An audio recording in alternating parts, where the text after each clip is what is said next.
Ladies and gentlemen, our food supply continues to spontaneously combust, even as the technocrats continue to stand up fake lab-grown meat and insect proteins to take its place.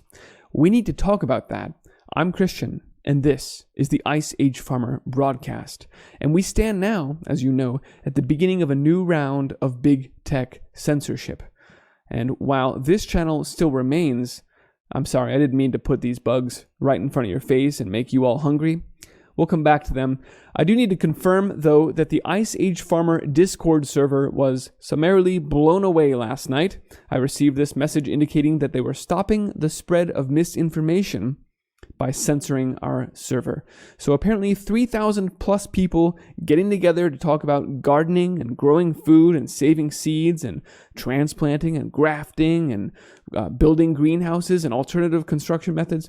No, you're not allowed to empower yourself with this kind of knowledge.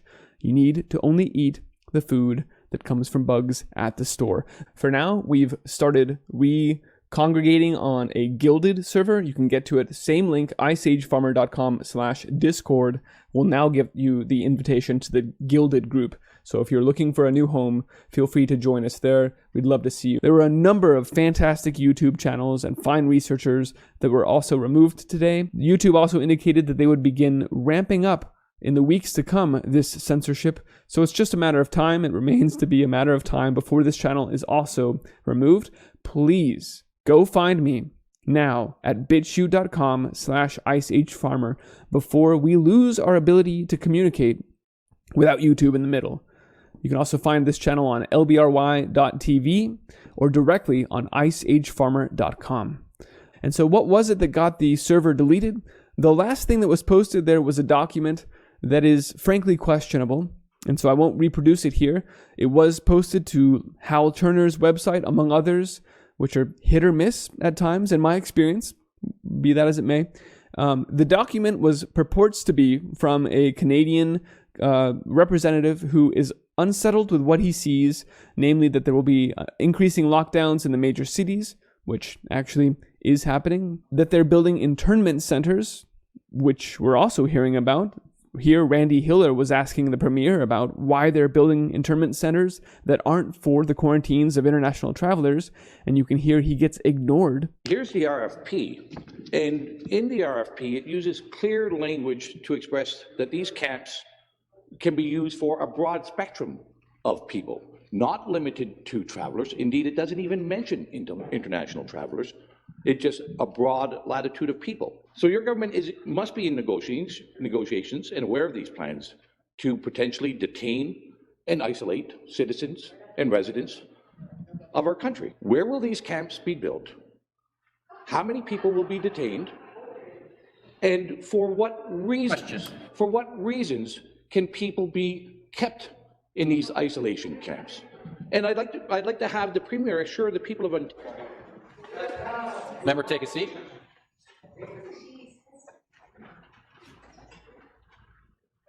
The next question.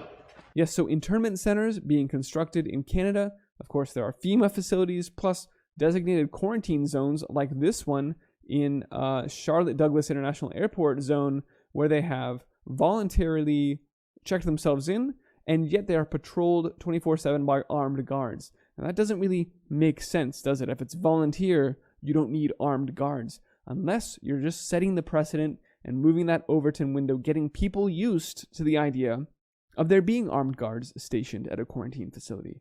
So we do see indications that the ball is moving in the wrong direction here, that we have another series of lockdowns and forced isolations, and let's just leave it there. It is concerning, but again, I cannot authenticate that document, and so I won't claim that it's absolutely true here. What is absolutely true is that the fires and explosions around the world at poultry and pig farms, grain elevators and silos, sugar refineries, food warehouses and distribution centers, meat packers, it's just off the charts right now how quickly the food supply and infrastructure is literally going up in flames. This egg factory in Northern Ireland was the latest accidental ignition. Of course, eggs are not exactly known for being flammable, but notwithstanding, here's what remains. There will not be many eggs coming out of this facility in Ireland. Now, this is the third fire in Ireland in the last few weeks that has affected animal agriculture. There was another that took out 6,000 chickens and one that killed 2,000 pigs. As I said, the frequency and the extent to which we're being attacked right now is stunning. So much so, in fact, that today I created a new tool that can help map out these blazes. Here you can see those three, but I've also added some of the fires from previous reports, like the massive warehouse fire in Essex, at the warehouse that serves a lot of the UK with fresh food, and the bakery in Sweden, which was the largest bakery in the country that burned to the ground. It's pretty remarkable how much of this is going on. And so to get a sense of that visually, how pervasive this is, I created this food supply attack map. You can find it at icehfarmer.com/fire. And if you hear, because a lot of times these things are only reported locally, if you hear of farmers that are attacked or sabotaged or parts of our food supply that are burning to the ground, please send me a note, iceagefarmer@protonmail.com, and I'll gladly add it to this map. And you can share this out so people can also learn what's going on right now. Now, the true threat, though, to our food supply is not arson on the ground level, but the state and the big multinational actors. Here's a key article from China where they've just indicated they're going to phase out farming of almost all wild animals within the next 6 weeks here, by the end of 2020. From the article, quote, bamboo rats, civet cats, and porcupines, a total of 45 wild animal species, will no longer be farmed at all, and there are also 19 other species that you can only now farm for medicine. What happens if you farm these things? Well, you're going to, quote, need to find another way to make a living. That's it. Just, you're done. Get a job, sir. How many people? A large number of people are involved in farming these. In fact, an estimated 14 million people in China, most of them poor and rural, breed wildlife for a living. Ladies and gentlemen, that's more than New York City, Chicago, and LA put together, that are now being told by the Chinese government, you're done. Go find something else to do. Come take our UBI. They were told to stop the practice immediately and apply for compensation from the Chi-Coms, but somehow, as always with communists, the compensation is lagging behind and the farmers' livelihoods are in shambles. So they're just completely shutting down animal agriculture. The communist government, here's the key, the communist government goes on to say, it's kind of hard, though, to enforce this because people could be lying about what they're growing and we have to go in and check everything. Quote, a blanket ban on wild animal species would be better. And then we'll just have a small white list of exceptions. Here's what you can grow. And this is really the core of it. Rather than a permissive society with a few restrictions on things that would be dangerous, we're now moving to a you can't do anything except what the state tells you. And if you think this is just happening in China, you are mistaken. By the way, there are more that should be outlawed. This group will be phased out in a smooth manner, he said, without elaborating. Just like YouTube said, we will continue to ramp up the censorship without elaborating. In other parts of the world where you don't have a central Chinese communist government, it takes different forms, but it is happening nonetheless. Here is a company called Insect, which is the latest insect-based protein company to pull down a huge round, $372 million. Even in the midst of economic turmoil around the world, somehow $250 million, more than that, goes to this company to build the world's biggest insect farm north of Paris.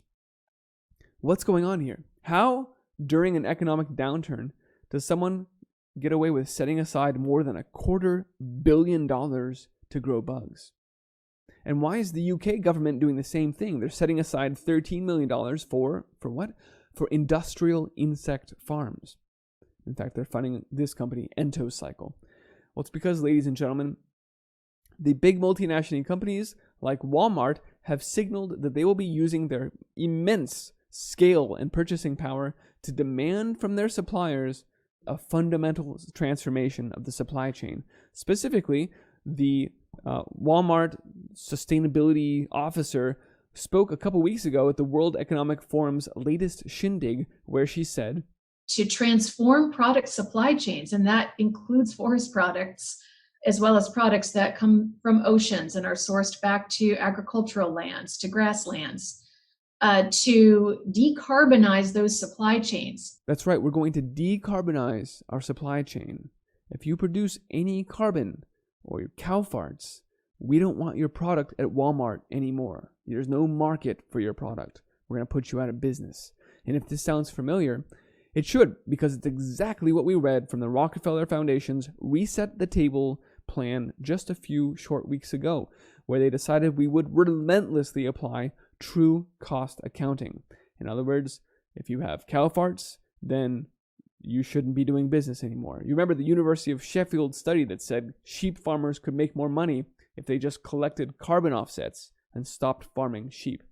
This is a complete technocratic bid to put farmers and ranchers out of business and instead put the bugs on your plate. And it's happening in real time and at rapid speed right now.